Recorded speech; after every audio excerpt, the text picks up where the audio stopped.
దేవుని పిల్లలారా, అందరూ బాగున్నారా? దేవుని కృపను బట్టి ఈ 2023 అంతా కూడా ఆయన దయగలిగిన రెక్కల కింద భద్రపరిచి క్షమాభివృద్ధిని మనకు, మన పిల్లలకు, మన ప్రాంతానికి, మన సంఘానికి, ఈ రైస్ కాలనీకి దేవుడు ఎంతగానో కృప చూపి ఆయన కృపాస్థాల కింద మనల్ని దాచి మరొక నూతనమైన దయాకిరీటాన్ని దయచేయబోతానికి కొన్ని దినాలలో మనల్ని ఇంకా బహుబలమైన పాత్రగా ఆయన దీవించబోతున్నాడు. హల్లెలూయా! ఎందుకంటే ప్రతి మానవుడు కూడా కొత్తదనాన్ని కోరుకుంటాడు. కొత్త వస్త్రాలని, కొత్త ఆభరణాలని, మీ స్త్రీలైతే కొత్త శారీస్ అని, కొత్త డ్రెస్సులని, కొత్తతనం. ప్రభు కూడా మనల్ని నూతనమైన రక్షణ మార్గంలో నుండి పరలోక మార్గానికి మనల్ని తోడుకుని పోవాలి, లేక తీసుకుని పోవాలి, నూతన పరచబడాలి అనే ఒక దృఢమైన ఆలోచన కలిగి ఉన్నాడు మన తండ్రి అయిన యేసు ప్రభువారు. హల్లెలూయా! ఆ పాత్రగా మనము మలచబడాలి అంటే మనలో ఉన్న పాపమును, మనలో ఉన్న దేశమును, మనలో ఉన్న కుళ్ళుని, కుచ్చుతానని ఆయన యేసు రక్తంతో కడిగి పరిశుద్ధపరిచి ఒక నూతనమైన పాత్రగా, నూతనమైన మనుషుడుగా ఆయన పరలోకము చేర్చాలి అనే ఆశ, ఆలోచన తనకి కలిగి ఉన్నాడు కనుక అపకారంగా మనం నడుచుకుందాం. అందరూ కూడా తలలోంచండి, చిన్న ప్రార్థన చేసుకుని ఈనాటి వాక్య భాగంలోకి వెళ్దాం. పరిశుద్ధుడు అయిన దేవా, నీకు వందనాలు, స్తుతులు, స్తోత్రములు తండ్రి. కోట్లాది దూతలతో పరిశుద్ధుడు పరిశుద్ధుడు అని కొనియాడబడుతూ ఉన్న మా యేసు ప్రభువా, ఈ సాయంకాల సమయంలో నాయన నీ సన్నిధానంలో తండ్రి, నీ బిడ్డలమైన మేము చిన్న మందగా చేరి నిన్ను స్తుతించుటకు, నిన్ను ఆశీర్వదించమని అడుగుటకు నీ పాద సన్నిధిలో చేరి ఉన్నాం. నూతన దీవెనలు, నూతన ఆశీర్వాదాలు, నూతనమైన ఆత్మను మా బిడ్డలకు, మాకు అనుగ్రహించమని, నీ బోరగా నన్ను వాడుకోమని యేసయ్య పరిశుద్ధ నామములో అడిగి వేడుకుని పొంది ఉన్నాము తండ్రి. ఆమేన్, ఆమేన్. హల్లెలూయా! అందరూ కూడా గమనించండి. కొద్ది నిమిషాలు మీ మనసుని టీవీ వైపుకి మళ్లించండి. నూతన క్రియ లేక నూతన ఆశీర్వాదం అని పెట్టుకుని టైటిల్స్. ప్రతి మానవుడు కూడా ఈ సంవత్సరం అంతా నేను వెనకబడి ఉన్నాను, ఈ 2024లో నన్ను బహుగా దీవిస్తాడు, బలమైన కార్యాలు నా కుటుంబం పట్ల, నా పట్ల చేస్తాడు అని ఆశ కలిగి ఉంటాడు ప్రతి మానవుడు. అలాగే మనం కూడా ఉందాం. వాక్య భాగంలోకి వెళ్దాం. కొరింథీయులకు రాసిన 2వ పత్రిక 5వ అధ్యాయంలోకి రండి. 5:17. కాగా ఎవడైనను క్రీస్తు నందు ఉన్న ఎడల వాడు నూతన సృష్టి. చాలు, ఆ తర్వాత మళ్ళీ వాక్య భాగంలోకి వెళ్దాం. ఎవడైనను దేంట్లో ఉండాలంట? క్రీస్తుతో ఉంటే నీ గొంగలి పురుగుగా ఉన్న జీవితాన్ని చీతాకోక చిలుకుగా మార్చేవాడు యేసు ప్రభు. నీ పాత జీవితాన్ని పాతిపెట్టి నీ తలంపులను, నీ ఆలోచనలను, నీ కుటుంబ వ్యవస్థలను, నువ్వు ఉండే మార్గాన్ని ఎలా చేస్తాడంట? ఒక నూతనమైన గృహాన్ని కట్టుకోవాలని ఆశపడతాడు ప్రతి మానవుడు. ఒక నూతన వాహనం కావాలని కోరుకుంటాడు. ఒక నూతన 2 వీలర్ కావాలని కోరుకుంటాడు. ఎందుకో తెలుసా? మానవుడు ఆశ అందరికన్నా నేను నా దేవుడితో బాగుండాలి. హల్లెలూయా! నీ దేవుడు కూడా నీ పట్ల ఒక నూతన క్రియ చేయాలి, నిన్ను నూతన పరచబడాలి. 2023 అంతా గొంగల పురుగులాగున్నావేమో, అందరి చేత తునీకరించబడేవాడిలాగా ఉన్నావేమో, అందరూ నిన్ను చూసి పక్కకి వెళ్ళేవాళ్ళలాగా ఉన్నారేమో.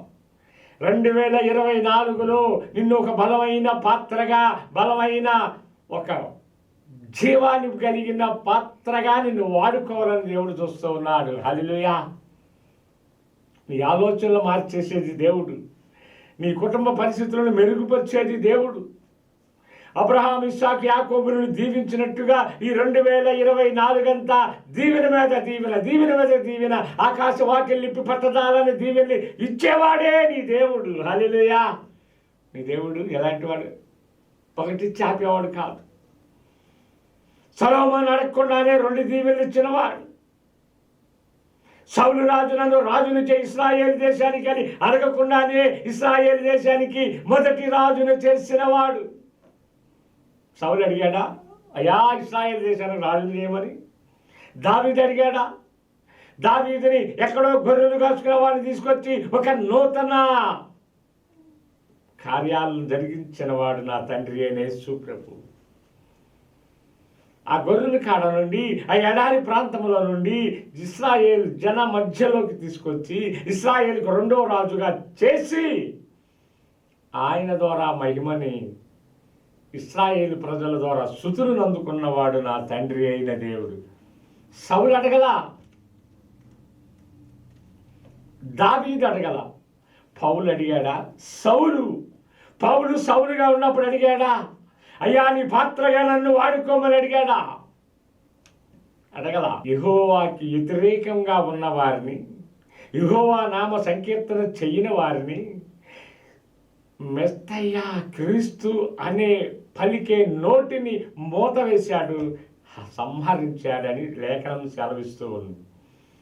ఎప్పుడైతే దమస్కో దగ్గర దేవుడితో ముఖాముఖిగా చూడగలిగాడో అప్పటి నుండి దేవుని ప్రతినిధిగా మారిపోయాడు, దేవుని సాధనంగా మారిపోయాడు. నీవు కూడా ఈ 2024 వస్తూ ఉండగా దేవుని చేతిలో పాత్రగా ఉండటానికి నువ్వు ఇష్టపడితే ఆయన వాడుకుంటాడు. సంఘ పెద్దగా వాడుకోవచ్చు, సువార్థికుడిగా వాడుకోవచ్చు, సేవకుడిగా వాడుకోవచ్చు, బోధకుడిగా వాడుకోవచ్చు, లేక ఆయన పొలంలో ప్రధాన కాపరిగా వాడుకోవచ్చు. అది ఆయన చిత్తం. నీ తలంపులు వేరు. సువార్థికుడిగా చాలే అనుకోవచ్చు, లేక సేవకుడిగా చాలే అనుకోవచ్చు. ఆయన నీ పట్ల ఏ ప్రణాళిక కలిగి ఉన్నాడో అది ఆయనకే సాధ్యం. హల్లెలూయా. అలాగే యోహాను సువార్తలోకి రండి, 3:3 చదువుగా విందాం. అందుకు యేసు అతడితో ఒకడు కొత్తగా జన్మిస్తే కాని అతడు దేవుడి రాజ్యమునకు చూడలేడని. హల్లెలూయా. ఏ రాజ్యం? దేవుడి రాజ్యం చూడలేడని నీతో నిశ్చయముగా చెప్పుచున్నాను. దేవుని రాజ్యము చూడలేడని నిశ్చయముగా మీతో చెప్తున్న రాజ్యాలు చాలా ఉన్నాయి, చూస్తున్నాం మనం. మొన్నటిదాకా ఏ రాజ్యం చూసాం? ఆవుతోడ రాజ్యం చూసాం, అస్తం రాజ్యం చూసాం, ఇప్పుడు కమలం రాజ్యం చూస్తున్నాం. అనేక రాజ్యాలు చూస్తూనే మన ప్రయాణం కొనసాగింది. కానీ ఇది ఏ రాజ్యం అంటే పరలోకం అనే రాజ్యం. గొరుగుడు లేని, సొరుగుడు లేని, సమాధానం ఉండే రాజ్యం, యుగ యుగాలు ఉండే రాజ్యం, పులులు మేకలు కలిసి ఉండే రాజ్యం. ఈ రాజ్యంలో ఏముండిద్దో తెలుసా? దేవునితో నీవు, నీతో దేవుడు ఉండే రాజ్యం ఇది.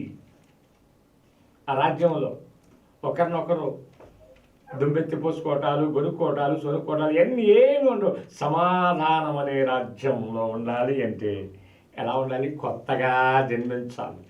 కొత్తగా జన్మించడం అంటే ఏంటండి పాస్టర్ గారు? నాకు ఇప్పుడు 25 ఏళ్ళు వచ్చినాయి, 40 ఏళ్ళు వచ్చినాయి, నేను మళ్ళీ మా తల్లి గర్భంలోకి వెళ్ళగలనా అని నీకు ఒక సందేహం రావచ్చు. ఆ ధనవంతుడికి కూడా అలాగే వచ్చింది. అతను అన్నాడు,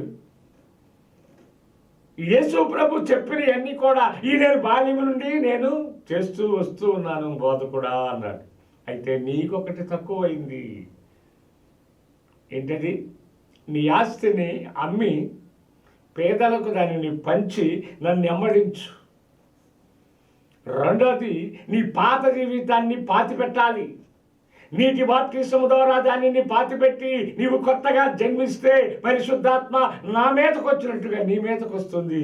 అప్పుడు నీవు కొత్తగా ఎలా ఉంటుంది? నీ కోరికలు, నీ ఆలోచన ప్రభువుని మహింపరిచేటట్టుగా, నలుగురిని ఆకర్షించేటట్టుగా, నలుగురిని దేవుని దగ్గరికి నడిపించేవాడిగా నీ ఆత్మని నేను సిద్ధపరచుతా. హల్లెలూయా.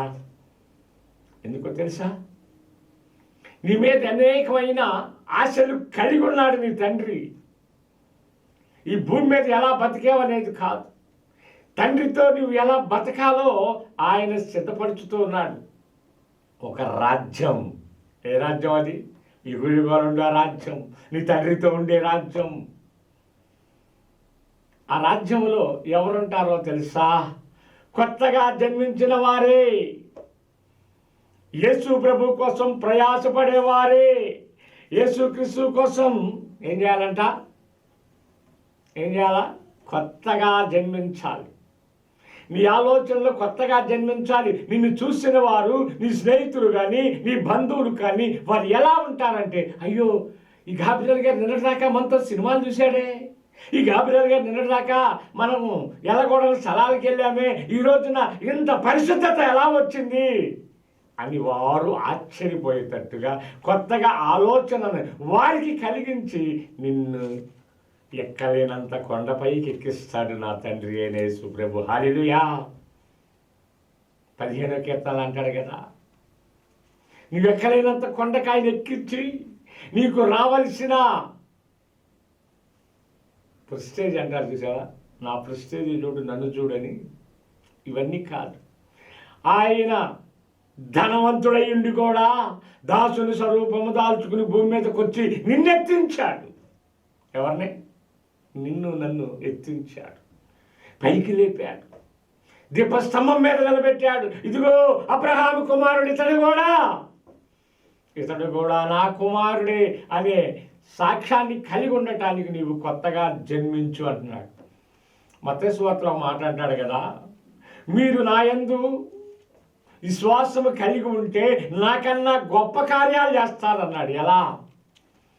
యేసు ప్రభు నడుస్తుంటే ఎవరు స్వస్థతలు రాలా తెలుసా మీకు? మా వింటున్నారా? యేసు ప్రభు నడుస్తూ ఉంటే ఆయన నీడబడి స్వస్థతలు రాలా. ఆయన ప్రతిదీ కూడా తండ్రిని వేడుకుని ప్రార్థనతో చేశాడు. ఈ పేతురు వ్యవహారానికి ఏమన్నాడో తెలుసా?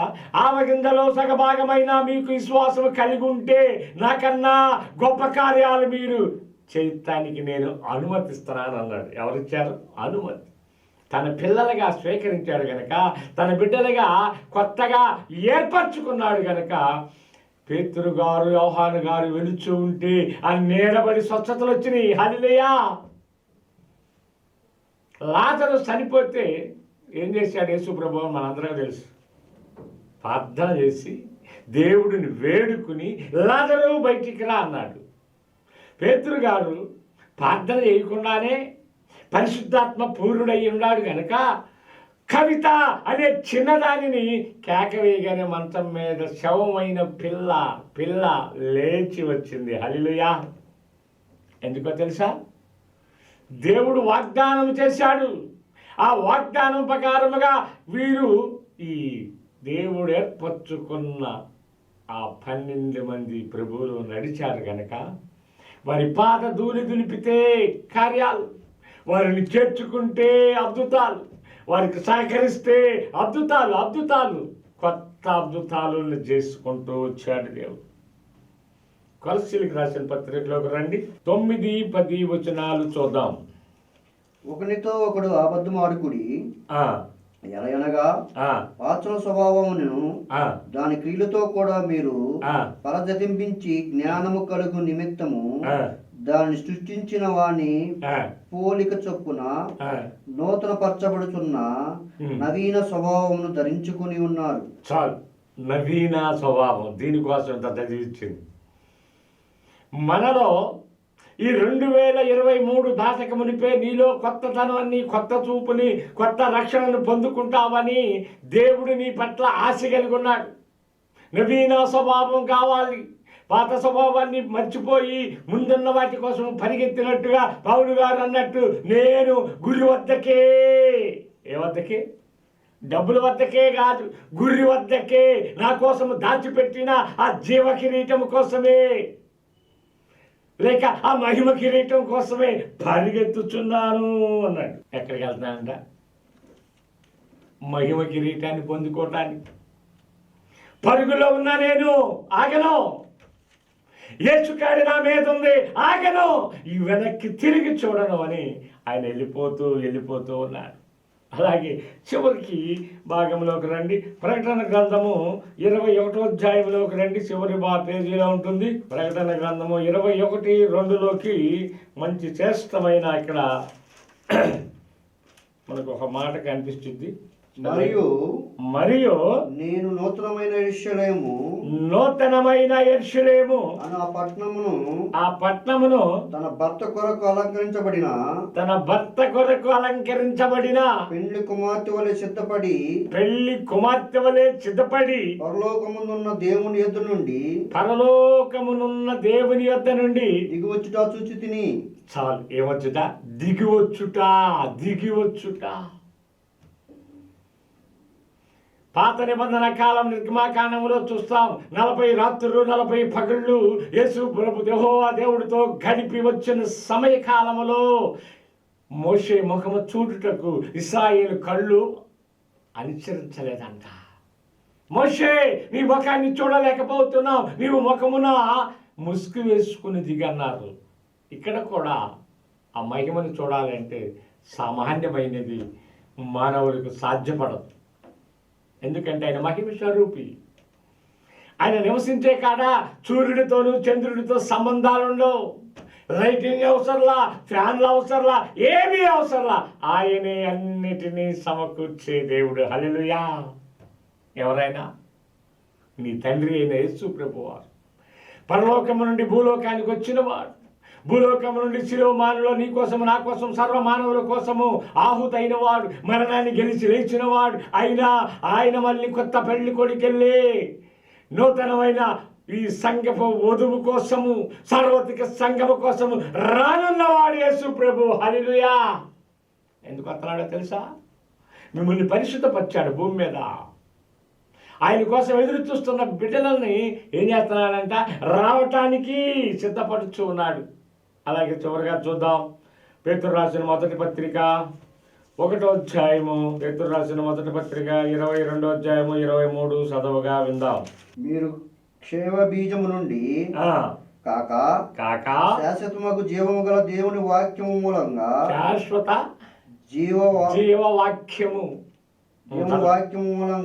వాక్యము మూలముగా అక్షయ బీజము నుండి పుట్టి ఉంపబడిన వారు గాక నిష్కపటమైన సహోదరి ప్రేమ కలిగినట్లు మీరు సత్యమునకు విధేయుట చేత మీ మనసులను పవిత్రపరచుకుని వారై ఉండుడి. చాలు. ఏం పరిశుభ్రపరచాలి?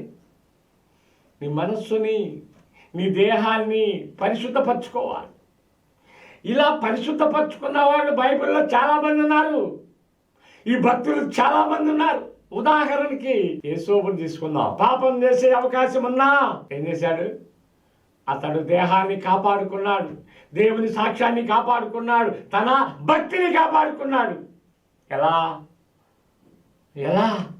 దేవుని ఆత్మ తనతో మాట్లాడుతుంది గనక, నవీన స్వభావం కలిగి ఉన్నాడు గనక, జీవాత్మ అతన్ని ఆవరించి ఉంది గనక, జీవాధిపతి అయిన దేవుడు తనతో ఉన్నాడు గనక ఏమైపోయాడు? కాపాడుకోవటానికి పరుగులు తీశాడు. ఎందుకో తెలుసా? చూస్తున్న దేవుడు నన్ను చూస్తూ ఉన్నాడు. ఏ పాపములో చిక్కి ఉన్నానో, ఏ పాపాన్ని జుర్రుకుంటున్నానో, ఏ పాపం కోసం పరిగెత్తుతున్నానో అది నా తండ్రి చూస్తున్నాడు అని పారిపోయాడు. నువ్వు పారిపోతున్నావా ఈ లోకంలో? అపవిత్రమైనది నాకు అంటుకుంటుందని పారిపోతానికి ఇష్టపడుతున్నావా సహోదరి సహోదరుడా? ఎంతకాలం నీవు పాపాన్ని జరుపుకుంటావు, పాపం వైపు పరుగెత్తుతావు? ఇంకా ఈ 2023 అంతా ఎటు పోయావో?